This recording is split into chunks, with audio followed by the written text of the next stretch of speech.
Hello, hello, hello. Welcome to Be Bold America. I'm Mike Clancy, Be Bold America's co-host. Our program today is Who are the Deny-o-sours and Solutionaries? And we will be talking with Betsy Rosenberg, noted American broadcast journalist specializing in climate and environmental issues. Over the course of her career, Betsy has conducted thousands of interviews with leading experts, politicians, activists, and innovators tackling the biggest environmental challenges of our time, especially climate change. These are people she calls solutionaries, those visionaries who seek out solutions to the climate crisis we now face. They stand in direct opposition to deny-o-sours, those who deny the existence of human-induced climate change, and who are often on the payroll of the giant corporations who have caused this problem. And of course, they draw inspiration from the climate change denier-in-chief, Donald Trump. We have big things to do. Our interview guest today is Betsy Rosenberg. Before leaving corporate media to specialize in environmental news, Rosenberg was a reporter and anchor on CBS Radio for 20 years. Betsy's previous programs include Eco Talk, the nation's first syndicated daily green talk show, broadcast on the Air America Radio Network, and The Green Front, an interview show that aired on voiceamerica.com and the Progressive Radio Network.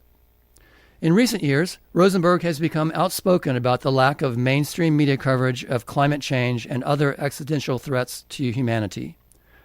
Her latest endeavor is Code Green, a very popular YouTube channel that features eye-opening interviews with experts, activists, and innovators who are taking on the climate crisis. Hello, Betsy. Welcome to Be Bold America. Thank you, Mike. I'm very excited to be with you. Fantastic. Betsy, you describe yourself as a woman on a mission. That's E-M-I-S-S-I-O-N. Please tell us what inspired you to leave your very successful and more traditional media career to focus on the climate crisis and the fossil fuel emissions that have caused it. Well, and that was a couple of decades ago that I left my position at KCBS Radio in San Francisco after having had the experience to work for the CBS network in New York during the late 80s, heard on 400 stations across America. So when I had my daughter about 30 years ago, I have a granddaughter who's 2 now. When my daughter was 2, I was really getting burned out on covering breaking news. I was a 5 a.m. morning reporter and then anchoring, and it just after so many years didn't seem that meaningful. And having already worked at the top and come back from the network in New York, I was looking for something else. And my husband, who is from New York, I grew up in drought-stricken California, was wasting water and also some other things that should have been reused. And like just something simple, like, hangers from the dry cleaner. Why are you throwing away those wire hangers, my husband? He's a lawyer, and he would also print out a lot of briefs that were not so brief. Why aren't you putting that on both sides? So after a year of educating, I would say he would say brainwashing or nagging. I would say educating and enlightening. He said, you're kind of disillusioned with your news position. Why don't you, rather than, and you hate waste, rather than go volunteering for Greenpeace, maybe bring your green gospel to the radio airwaves. And so I did, started Trash Talk Minutes, reduce, reuse, recycle, because I hate waste. I think I was born with an extra green gene, or W chromosome for waste prevention nut. And then I learned just a couple of years into Trash Talk that what was coming out of our factory pipes and tailpipes was far more dangerous and a threat to our civilization than even what's piling up in the landfill. So I went from garbage to global warming, from zero waste to zero emissions, and from local minutes to national and syndicated hour-long interview programs where I would interview the solutionaries, as you mentioned, and that was experts from science, politics, activism, arts, you name it, and they're the people that have given me a great education, but that's not the point. The point is to share it, and so that's why I've been hell-bent, I'll say, on trying to get to a bigger platform. It's not easy for various reasons we can discuss. Well, that's fantastic. So, Betsy, one of my favorite quotes on the climate crisis is from Al Gore a few years ago. Quote, every night the evening news is like a nature ride through the book of Revelations, unquote. Mm-hmm. And that is certainly true, with reports of extreme weather in the national news almost continuously now every night. But the two words that are almost never mentioned in these national media reports are climate change. What's your viewpoint on that? Oh my gosh, where do I start? Yeah. So I was trained by Al Gore for the Climate Reality Project early on, shortly after An Inconvenient Truth came out. I was, I think, in the 6th class of volunteers, Great. Went to Nashville, and he was using that quote and showing us all his slides that you all saw in the movie, except the deniers don't ever see Inconvenient Truth. That's another point we can talk about later. And he's repeated that line so often that some of us joke, like, here it comes, here it comes. And it's a great line. I just wish Al would get a few new lines. He has some great lines, but some of us have heard them too long and too much, not putting it down. But, Al Gore did a lot of good. And in a way, we wish we had, well, certainly he should have been president. That would have made a big difference. Yeah. But he's finally getting angry because he's usually meaning the first couple of decades, pretty calm about it. But lately, I think as he sees what's going on, Trump 2.0, he has got a lot more animation in him, and that's good, because Al Gore excited is better than Al Gore being a bore. Yeah, even if you're interested in climate change. Yeah, I totally agree with that. And I've seen that the Climate Reality Project, which he founded, as you mentioned, has gotten a little more aggressive, and I think that's really good. It's much needed. Yeah. So I imagine that many of the solutionaries that you have interviewed over the years are both optimistic and pessimistic about various things pertaining to climate change. What things are they most optimistic about? Good question. And I like to say, Mike, that even though climate is the mother of all ecological challenges, it's a great exacerbator, making everything worse, like, extinction, ocean diminishment in terms of its health. Climate change makes it all worse faster. Yes, and definitely. So I think it's important to connect the dots. So what I try to do in my programs and my interviews is to do three things. One, tell the truth, even if it's difficult. You can't fix a problem until you understand, what it is. And that's part of the problem, is that Americans are not very eco-literate. We can talk about why, but they voted for a deny-o-sour twice, so I think that's evidence enough. Yeah. The second thing I try to do, and I think because I can't help but do it, is connect dots that are often hidden from view. Another example of that, high grocery prices, which of course Trump has not brought down. The price of eggs is one thing, but what I've been trying to say, and others, we actually have a bigger connected crisis, an existential crisis, if you will, and food prices are not going to come down in large part because of climate change. Yes. Extreme weather, kills crops, and that's why we're seeing the price of coffee, berries, and wine all going up, and we're even seeing supplies going down in terms of ability to continue growing at the same pace, right, because of extreme weather across the globe, right? Yes. So those dots that need to be seen, and I think if more people could make those connections, they wouldn't have voted again for somebody who is so clearly not in their best interest, certainly not in the best interest of their kids or grandkids. But we can talk about the whole denial industrial complex, or DIC, as we say, and what that's done in terms of just terrible, delays and destruction and disinformation. But the third thing I like to do, because I don't want to be too negative here, but we got to tell the truth, right? Yes. Is focus on solutions, the solutionaries. So what's the good news? The good news is that there are more than ever, okay? People out there doing really good things, and they're my favorite people, who do something out bigger than themselves, especially those who have the green glasses on, because that is the big issue that's just, for a lot of dumb reasons, has never gotten enough coverage in media, education in schools, and even though it's changing a little bit, it's not nearly enough. It's almost too little, too late. So the good news is people are out there doing amazing things. The problem is that's not getting amplified and scaled, and that's what I always thought was a good use of my time and journalism experience and my acquired eco expertise, is to magnify these people, to show people that there's reason to be concerned, but there's also reason to be optimistic. Yes. But because this has gone on way too long, kicking the carbon can down the road, as I say, we have to raise the volume, because, for a long time, communications experts, marketing experts would say, well, you don't want to scare people, so just talk about all the positive things. Well, if you don't talk about just actually what's at stake, which is our future, living on this planet, all living beings, not just humans, but the critters as well, then people won't be concerned. If you just talk about the sky is falling, it's too late, there's nothing we can do, which we're hearing a lot about now, then people are just going to curl up in a ball and not do anything. So you got to do both. And that's why I've always done the problems and the solutions.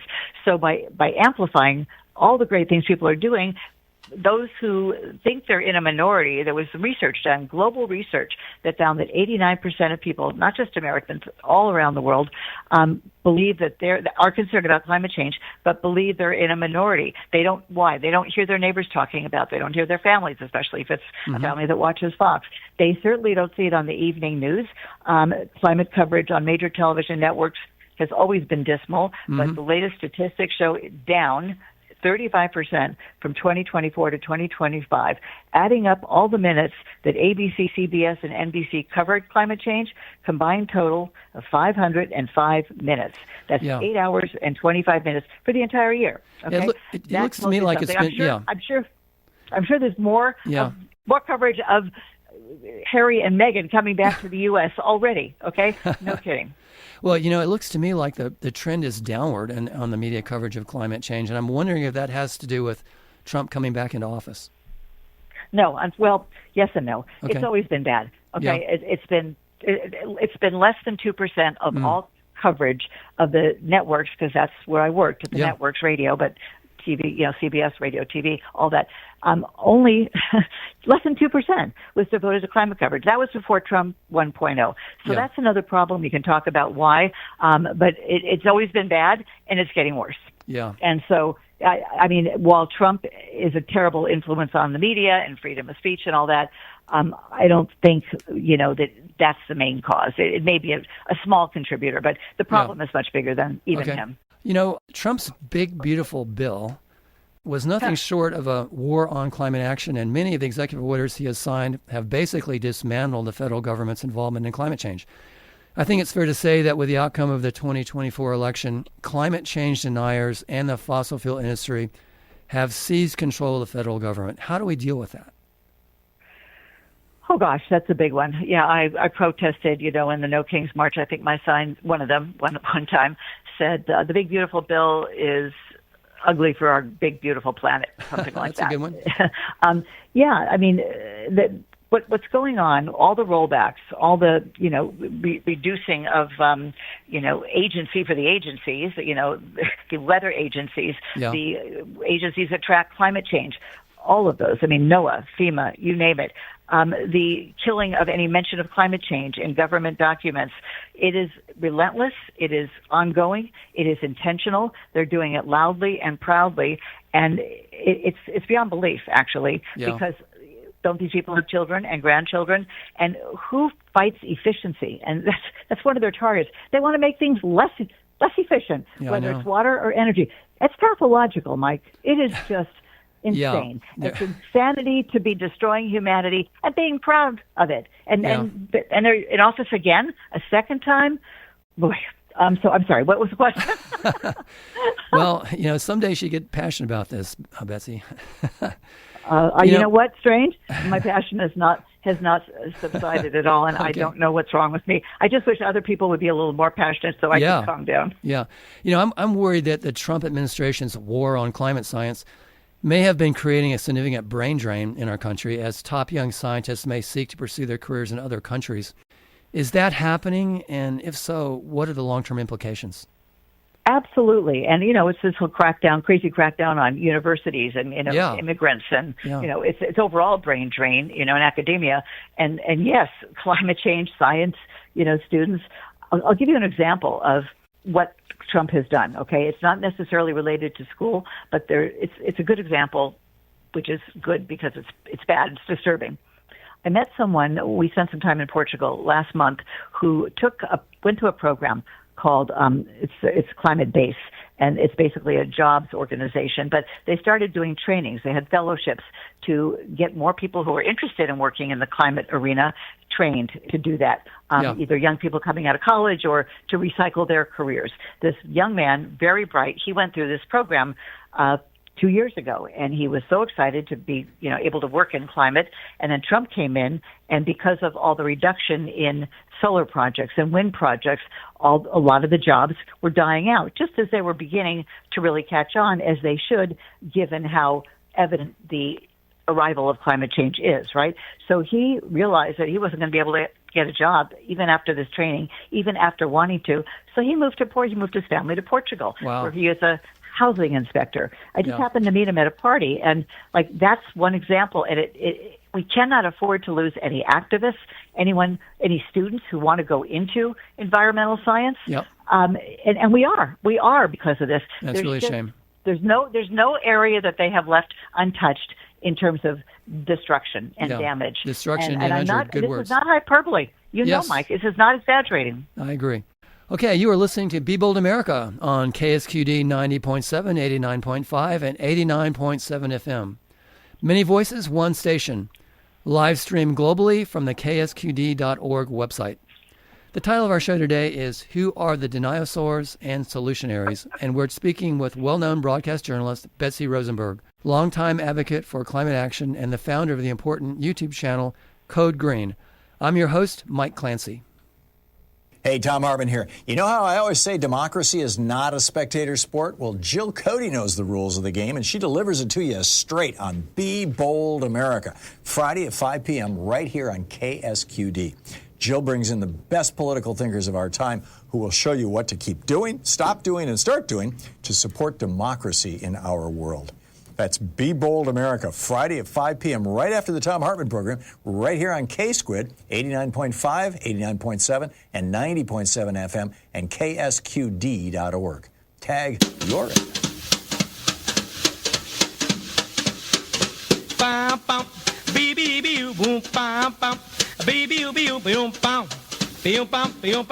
Exploring the intersections of rhythmic music from New Orleans, Kingston, Jamaica, and Havana, Cuba. The Downbeat Shuffle program, Fridays at 6 p.m. on KSQD. The title of our show today is Who Are the Deny-o-sours and Solutionaries? And we're speaking with broadcast journalist Betsy Rosenberg, founder of Code Green on YouTube. Betsy, global problems such as global warming require global solutions. This implies international cooperation through international organizations. However, since coming back into office, Trump has pulled the U.S. out of many international organizations, treaties, and accords. This includes the Paris Climate Accord, the UN Framework Convention on Climate Change, the Intergovernmental Panel on Climate Change, the Green Climate Fund, the International Union for Conservation of Nature, the International Renewable Energy Agency, the International Solar Alliance, the International Energy Forum, and the UN Energy Initiative, to name a few. This represents a huge attack on international cooperation in science and technology pertaining to climate change. What's your viewpoint on that? It's nauseating, right? And there's more. What about, the Inflation Reduction Act? Yeah. Biden's, his historic $386 billion to put in more, EV chargers to green the grid. And we finally thought that, okay, we're finally going in the right direction. Was it enough? No. Was it soon enough? No. But it was something substantial, right? Yes. For which the Biden administration should always get credit for. Well, guess what? Trump and his slick, sick cronies came in, and they're trying to claw back every dollar they can. Yeah. So anything that wasn't already given out, and under the most ridiculous, they don't even give reasons. Okay, so that's another huge, insane setback that is so discouraging and causing so many of us to really get pessimistic. So you're right. I mean, there's so much. There's just so much to talk about. I'm sorry. What was the question? I had to get that in. I just wanted to get your comments on the fact that Trump has pulled us out of all these important international agreements and accords, and collaborations. Yeah. Well, unfortunately, there's something going on now called green hushing, and everything from corporations to countries are feeling, in part because of the lack of U.S. leadership. And don't forget, in America, we per person, per capita, we are the biggest emitter of greenhouse gases. So Absolutely. it does matter what Absolutely. we do, right?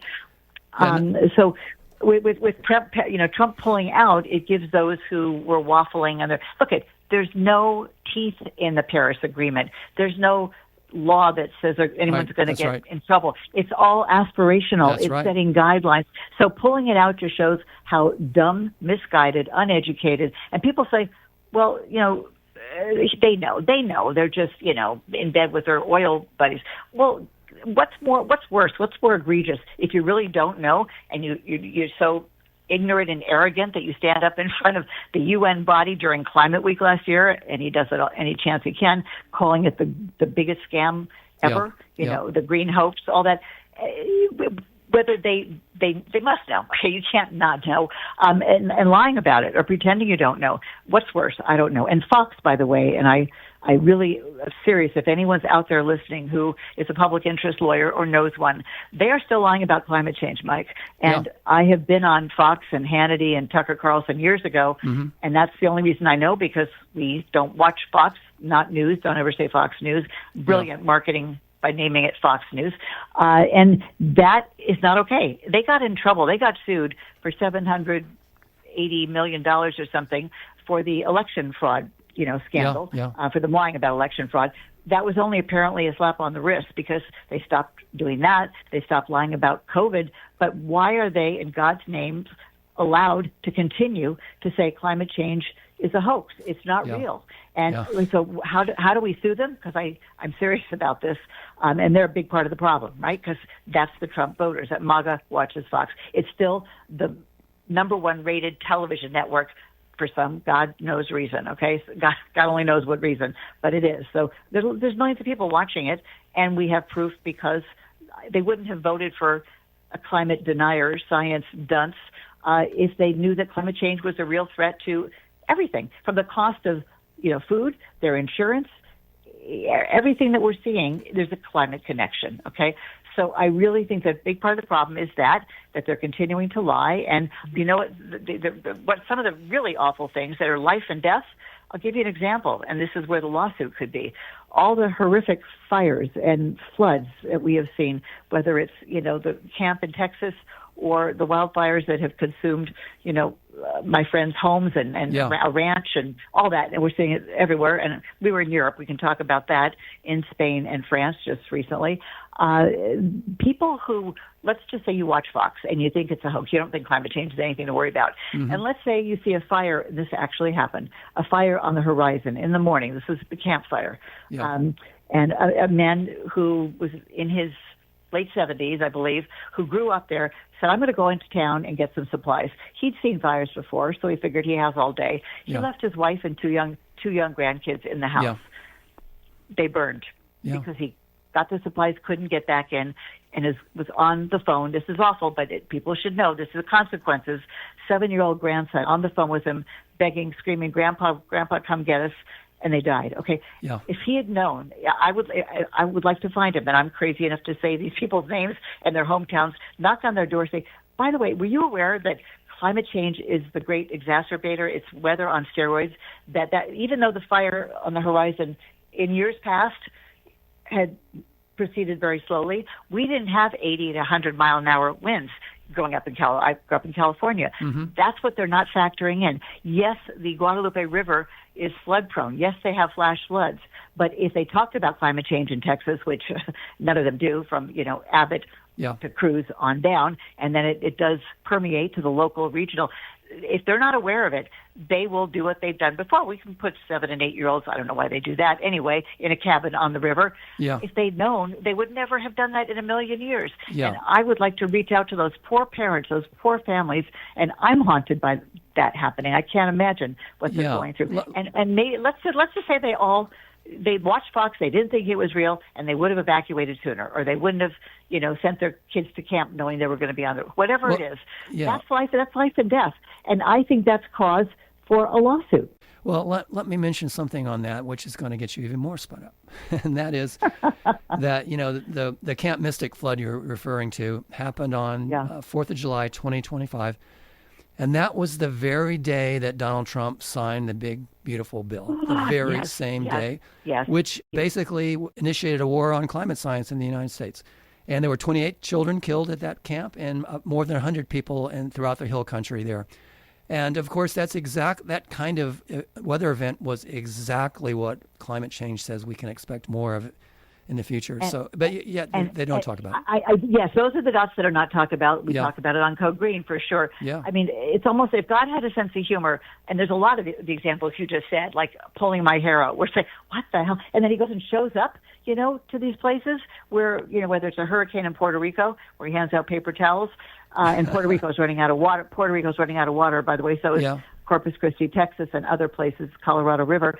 But the nerve to show up when they're dissing the climate reality. Yeah. Climate is the reason this happened, burning of fossil fuels. And Americans don't even realize the tragic irony of that and the chutzpah, the bad kind, not the good kind of chutzpah, of them showing up. And the disconnect is beyond belief, and it's going on to this day. Yes, definitely is. So, Betsy, I have something special for you. Louise Hartman has been writing political lyrics and putting them to song. Jill Cody, the creator and producer of Be Bold America, found one that relates to our topic. It's titled, Stop Heating Up Planet Earth. So we're going to play the song after a couple of promos, and then I'd like to get your take on it. Sure.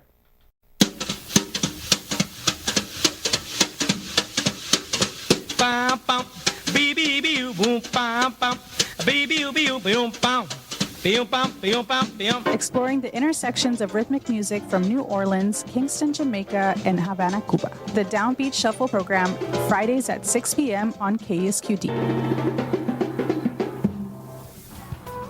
Hey, Squiddies, it's me, Jennifer, from the Zombie Jamboree, and you're listening to KSQD 90.7 FM and KSQD.org.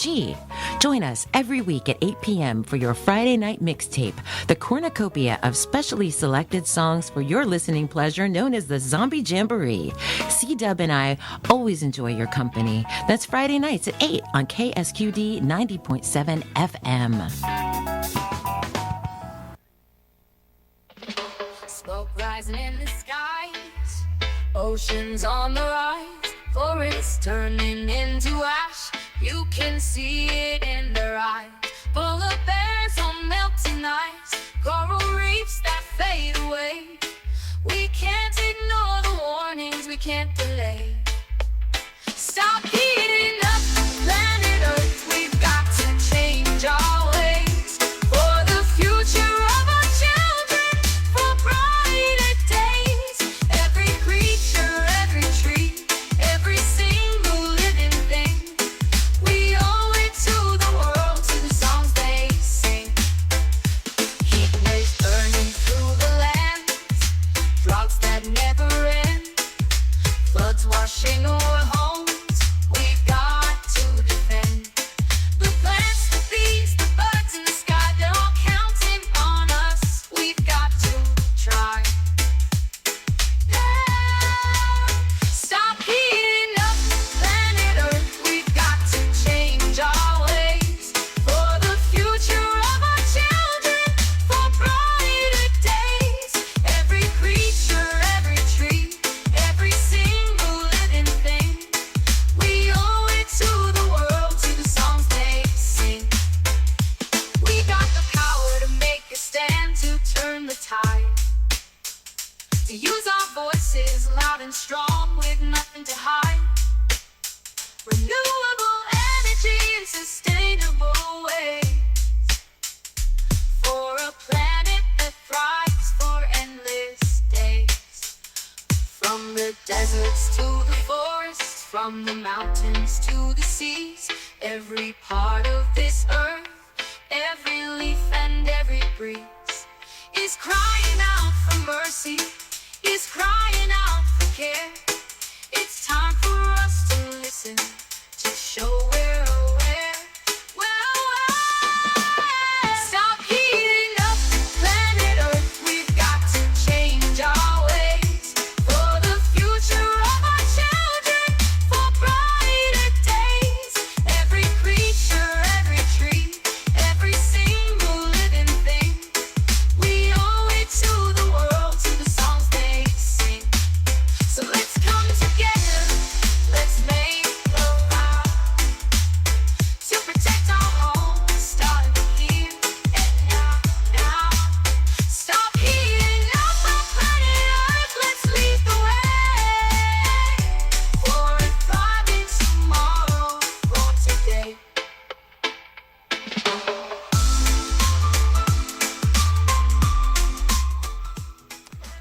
If you are just joining us, we are speaking with Betsy Rosenberg, nationally recognized broadcast journalist specializing in climate change and environmental issues. Now, Betsy, we just heard Louise Hartman's Stop Heating Up Planet Earth. Do you have any thoughts to share after hearing it? I love it. Is that Louise's voice as well as her writing it? I don't think so, but it was quite good. She wrote it. I love it. Very catchy. Maybe I can use it to open up my Code Green video cast. Really, I mean, it's got a good beat, right? And Yes. The words are certainly right on target. Right on target. And I think you can find that on Tom Hartman's website, along with some of her other songs. Tom's great, by the way. We both had shows on Air America at the same time, as did RFK Jr., one of our big green hopes turned into a big red dope, along with Elon Musk. Oh, my God. It's such a bizarre time, isn't it, Mike? It's totally bizarre, no doubt about that. And, there's been bizarre times for a long time with regard to the fossil fuel industry, because, as you know, to avoid taking responsibility for the role it has played in causing climate change and to maintain its core business, the fossil fuel industry and its allies have been conducting a climate change denial campaign since the early 1990s to disseminate disinformation to the public, attempting to create the appearance of scientific controversy where there is none. In addition, the industry has provided substantial funding to politicians who lean toward climate change denial, or at least inaction. This strategy is completely analogous to the organized denial of the hazards of smoking by the tobacco industry in the 1950s through the 1990s, and even involves some of the same PR firms. What do you think about that? You can imagine. I mean, this is not new. We've known that they're their same playbook.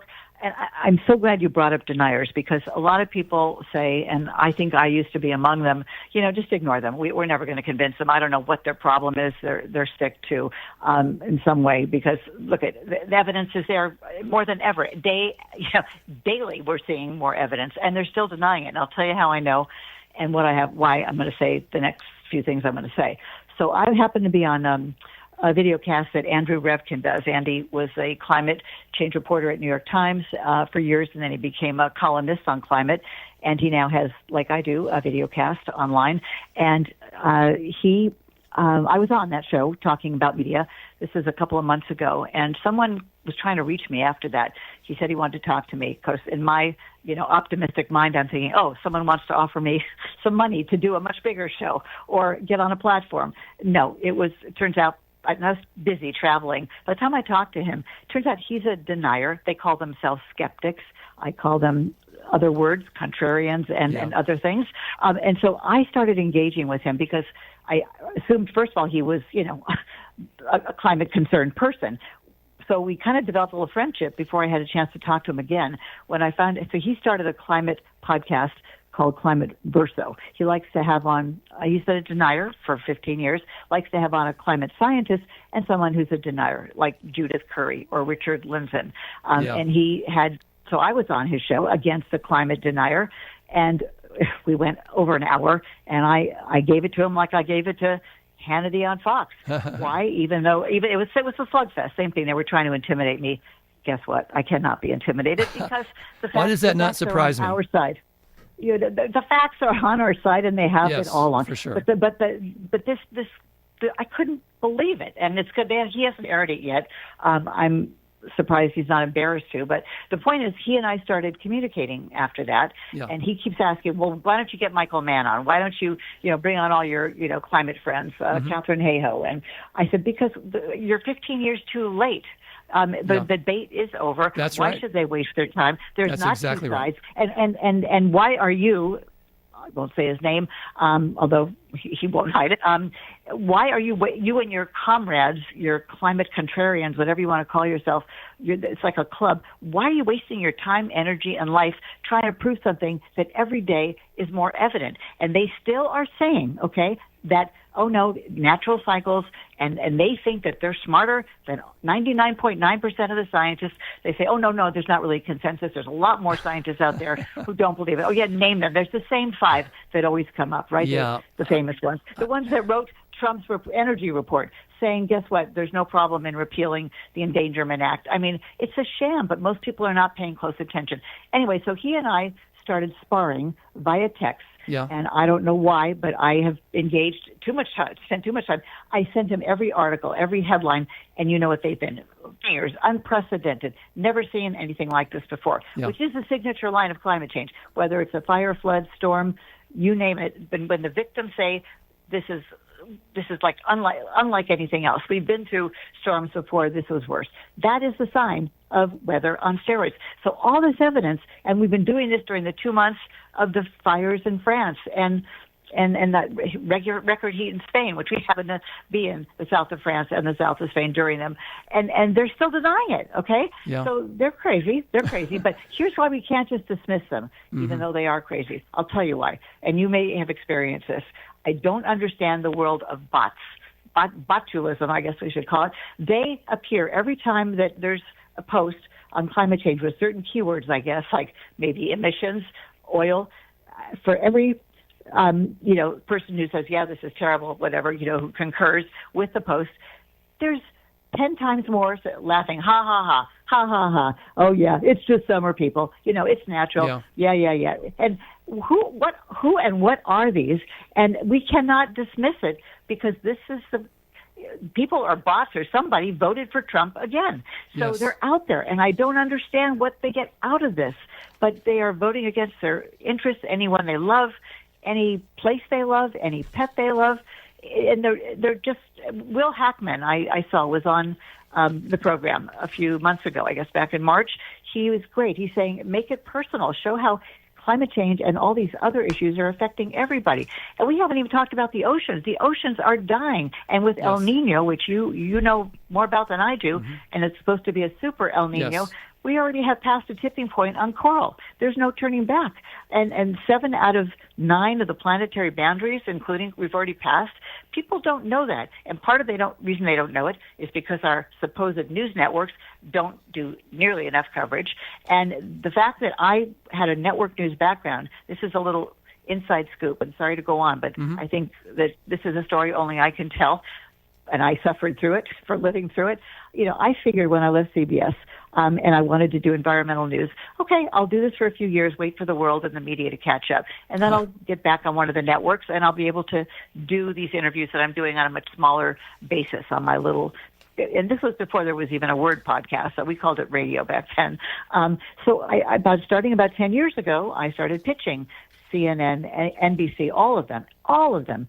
And they all had nothing but lame excuses. Yeah. And I realized this is climate collusion. It's not an accident. They don't want to cover it. Why?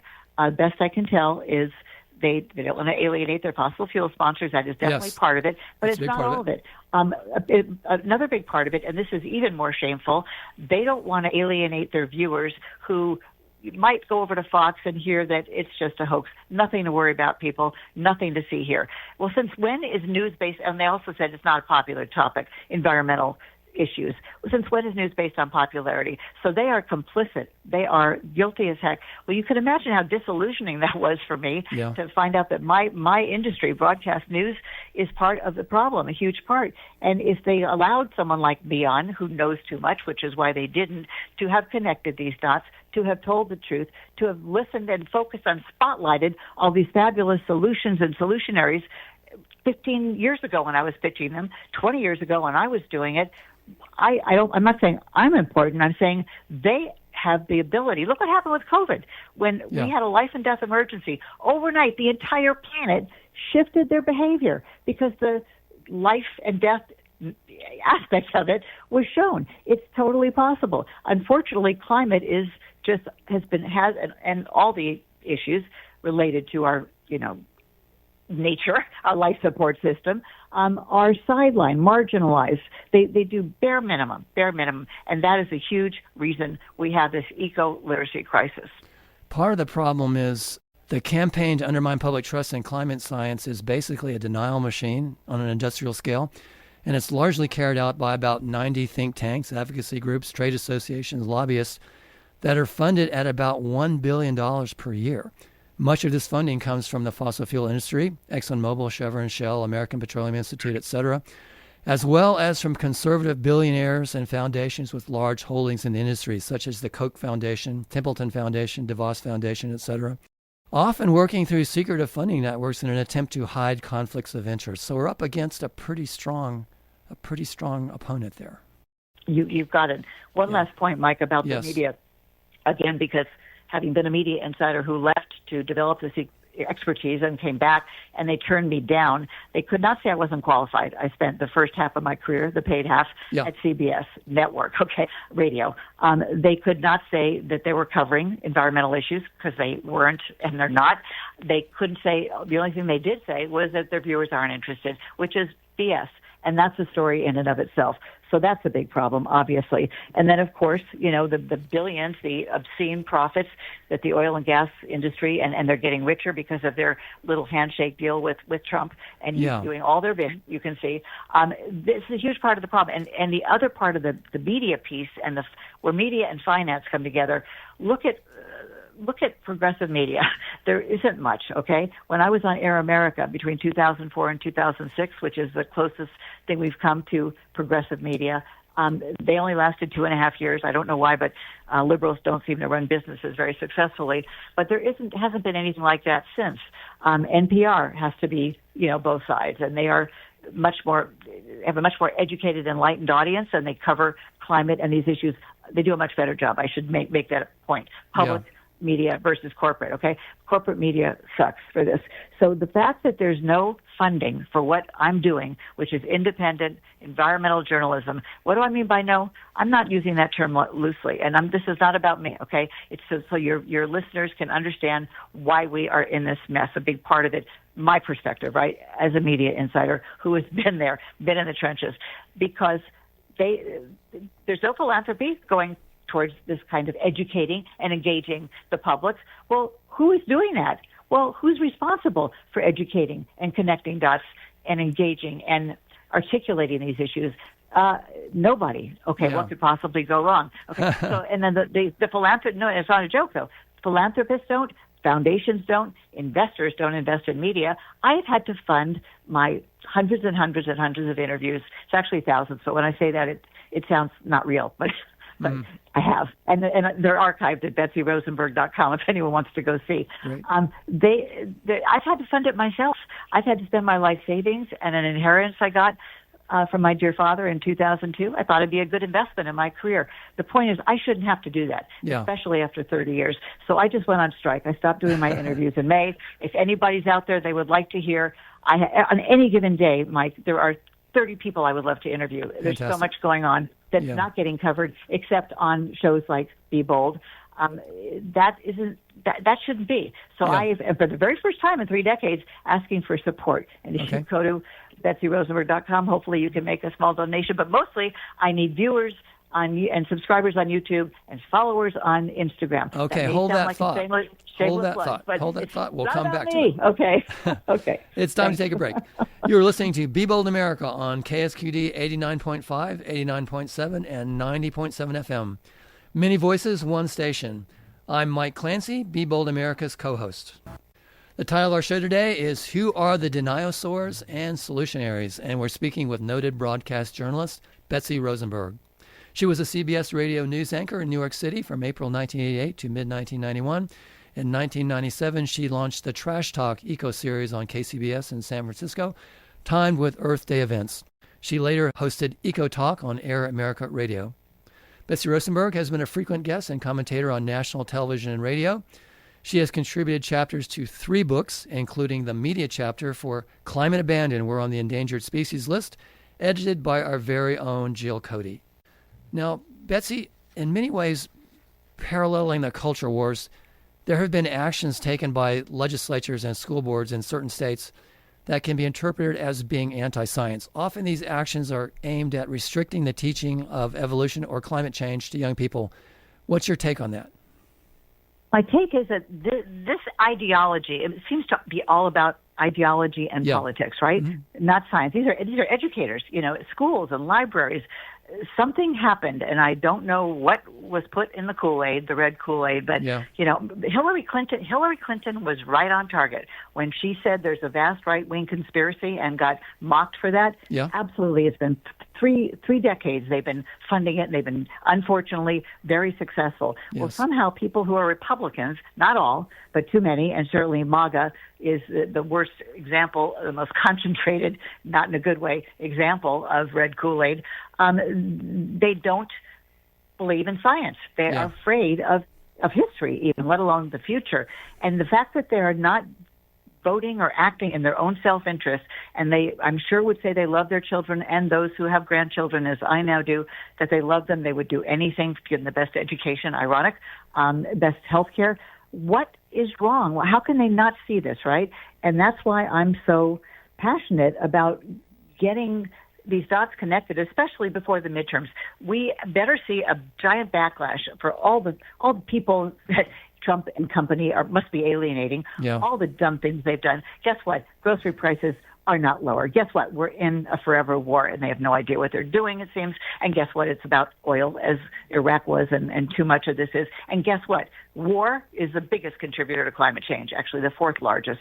And, they're killing each other in Ukraine and Russia and Gaza and Israel and Iran. It's just the only war that we should be fighting. Humanity should be coming together. It should be the biggest common denominator. Unite to fight climate change.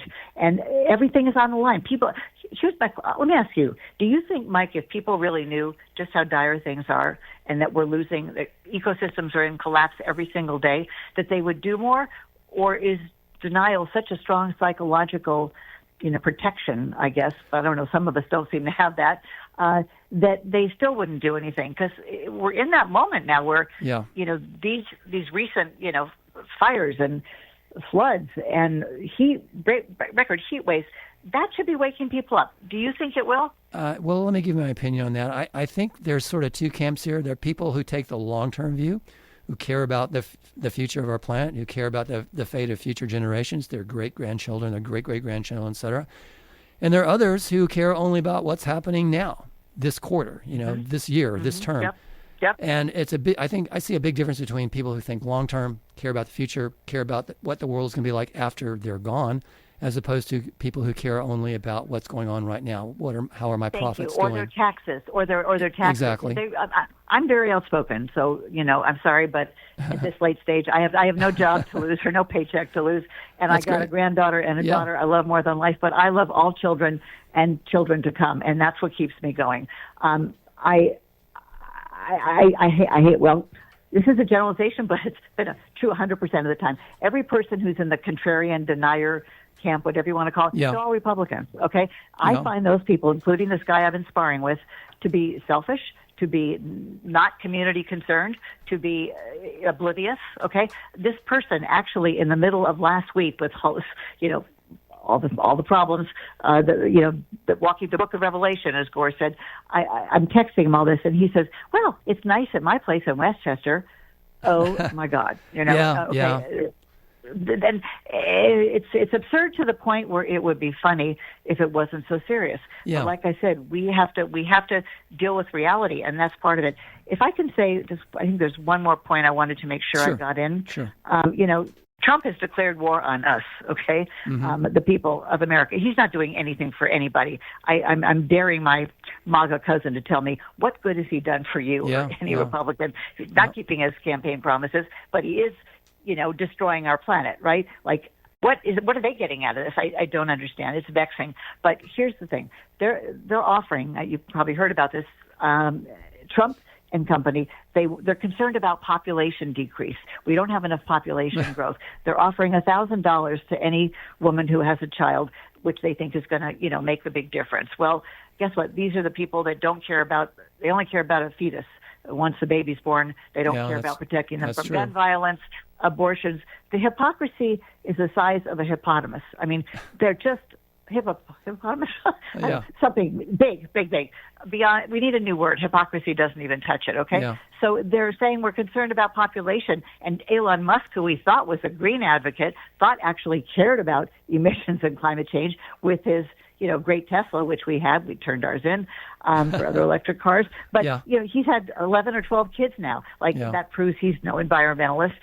The disconnect here, if the population is not the only problem, but we have something called boundaries, and we have stepped overshoot. World Overshoot Day happens earlier every year. Mm-hmm. What does that mean? That's after that day, and I think it was in July this year. Every day that we are using nature's resources on the planet we're in overdrive. We're in the red zone, and we need five planets to keep up. If every country lived like the U.S., the point is we are not sustainable in a big way, and it's costing us. And here's the problem, which you know. All these precious days we are losing. They're rolling things back, everything they can get their greedy hands on. And it would be funny if it wasn't so serious. We're losing ground. We're losing activists who are giving up. I'm thinking about throwing in the towel because I'm tired of paying for it. Don't do it. And, I don't want to. But this is a hard beat to keep up with, right, Yeah, Mike? I mean, every I day it takes me 2 hours just to read all the latest climate. I do it so my listeners don't have to. Yeah. But if you don't get paid for it, and you get people who are telling you I've drunk the Kool-Aid, I'm part of a religious cult, I'm an alarmist. Yeah, alarmist, that's what they call me. Well, it's like, who needs this crap? Yeah, let me give you something to say back to that guy. Tell him to go publish a paper and disprove the 99.9% of the scientists in the world, including Nobel Prize winners. Disprove that, and he will win a Nobel Prize, and then he'll go on a book tour, and he'll be famous, and he'll be rich. So tell him to go ahead and do that. That's what I said. It's like, okay, I told him that if I cause this denier, if I'm talking about that, I said, if you have a climate conversion, as someone I know who later went on to become my co-host, you'll be on my program, okay? Yeah.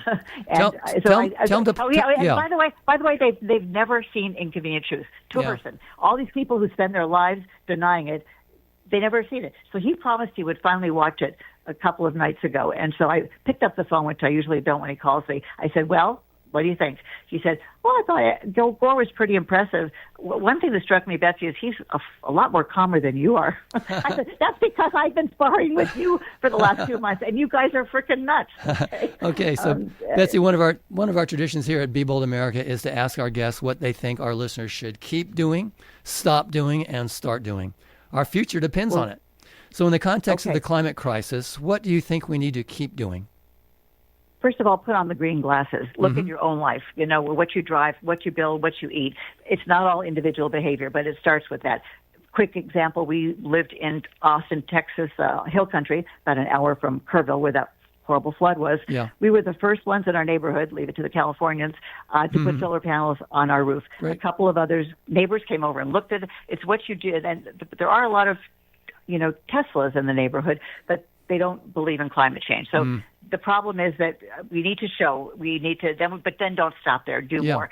We all need to be ambassadors, speak up, watch and listen and read, be bold. Please go so I can get back on to my interviews. I need 1,000 followers on Instagram, and I hate this stuff. I hate social media, but you got to do it, right? We're up to about 935. When I get 1,000, I can do Instagram lives. I guess it's hot takes. Well, as you can tell, I got a lot to say. So please, if everybody does that, go to YouTube and subscribe, and then also sign up for the email which goes out with each video, just describing who the guest is. So really, if you don't have time to watch a movie or read a book, listen to Be Bold while you're making dinner. You don't have to watch Code Green, even though it's on. People say, I don't have time to watch TV. Well, don't. Just put it on while you're cleaning up the house or whatever. Yeah. It's a very easy way, isn't it, to learn about these things. I say raising eco-literacy, eco-IQ, one program at a time. And Be Bold. Jill Cody is one of my sheroes. And I think she will tell you that I helped. She was going to call it Be Strong, America. And I said, but strong has other implications. How about bold? And I'm so happy to say she went with it. It's perfect, right? And I'm so happy she's back on the air because she's talk about ahead of the curve. Threats to democracy, threats to climate change. So I just want to toot her horn because she's really amazing. Okay, and quickly now in just a minute or two, what do you think we need to stop doing? Oh God! Stop letting deniers get away with it. Okay, challenge that. That's a good one. Moment. Stop driving. Oh, thank you. Stop driving. Gas guzzlers. In 2002, I started a campaign, a gas roots campaign, after we went into Iraq for oil, called "Don't Be Fueled: Mothers for Clean and Safe Vehicles." Buy the EV prices need to come down. Buy the cleanest green car you can find. You'll never go back. Driving an EV is so much fun. Okay, and also don't eat a lot of meat. People say, meatless Mondays. Beef, yeah. No, have meat once a week. Okay. Have meat on Monday if you really need it. And we need to change our diet, all that. But it's not, don't do it because Betsy said so. Don't do it because, you feel guilty. Do it because you love your kids, country, and planet. Or do it because you like eating, breathing, and drinking, for God's sake. Okay. Well, Betsy, as a direct result of the policies put in place by Donald Trump, the U.S. is failing to deal with the climate crisis that threatens our future. Your efforts to shine a light on this and provide a forum for those who are seeking solutions to this crisis are absolutely essential to ensure a livable planet for future generations. Thanks so much for coming on Be Bold America. Tell us all about it. And best of luck to you as you continue your important work. Okay, Mike, can I just say one 30-second thing that's Absolutely. really important? Go ahead. They're using the Defense Production Act. They're calling it emergency, which is used for things like COVID and hurricanes, to kill wind farms with tax dollars. I know. I'm aware of that. But the hypocrisy is off the chart, right? And they're choking global oil supplies with this war, which is causing climate change. And they're saying we have an energy shortage, but we have to kill wind farms and solar projects. I know, that's crazy. This should not be allowed. He needs to be impeached for crimes against humanity and crimes against nature. We cannot stand 2+ more years of this. I guarantee it. Betsy, I think Put my life on it, because I have. Betsy, I think we need to have you back. You have a lot to say, and it's all good. So, as Thanks Jill would say, listening. our future depends on it. The future is green or not at all. Great statement. So what's up next on Be Bold America? Please join Jill Cody on Friday, September 4th for a very important show entitled, Was America Wired for Authoritarianism from the Start? In contrast to current thinking that treats Trump's authoritarianism as new and singular, what if authoritarianism in the United States has a long history that explains the extent to which it has been embraced by large numbers of U.S. voters? The Magna Carta, the foundation of our Constitution, really is much more than what we were taught in school, that it's the basis for America's rule of law and due process. In fact, the Magna Carta was a contract between King John and 25 of the most powerful British barons. In the Magna Carta, the feudal barons meant to curb the absolutist power of the king. The barons aimed to protect their own wealth and power in a document that the king could no longer easily ignore. Americans were never taught that the Magna Carta's official name was Article of the Barons, which King John put his seal on in 1215. In this interview, Dr. Charles Derber, professor of sociology at Boston College, will discuss the recent immunity decision of the Supreme Court being truly originalist by reflecting a largely hidden truth about the early authoritarian wiring of the Constitution that sustains great power of both the president and today's corporate barons. Dr. Derber will outline the history of a long and ominous path of oligarchic systems wiring in the U.S. by revealing, from America's founding, 3 corporate regimes, each rewiring and strengthening the power of both today's barons and the President of the United States. So please join Jill Cody at 5 p.m. on Friday, September 4th for Was America Wired for Authoritarianism from the Start? As she interviews Dr. Charles Derber, professor of sociology at Boston College. As a reminder, Be Bold America is available as a podcast. Now you may listen to the show anytime for free by subscribing through your favorite podcast platform or by joining Be Bold America's newsgroup. To do so, visit JillCodyAuthor.com and complete the pop-up form. I want to give special thank you to our excellent program engineer, Graham Swan, and to our station's program director, Howard Feldstein. You're listening to KSQD Santa Cruz and KSQT Prunedale, many voices, one station. Listen worldwide online at ksqd.org. My name is Mike Clancy, and I want to thank you for listening to Be Bold America. Until next time, keep, stop, start.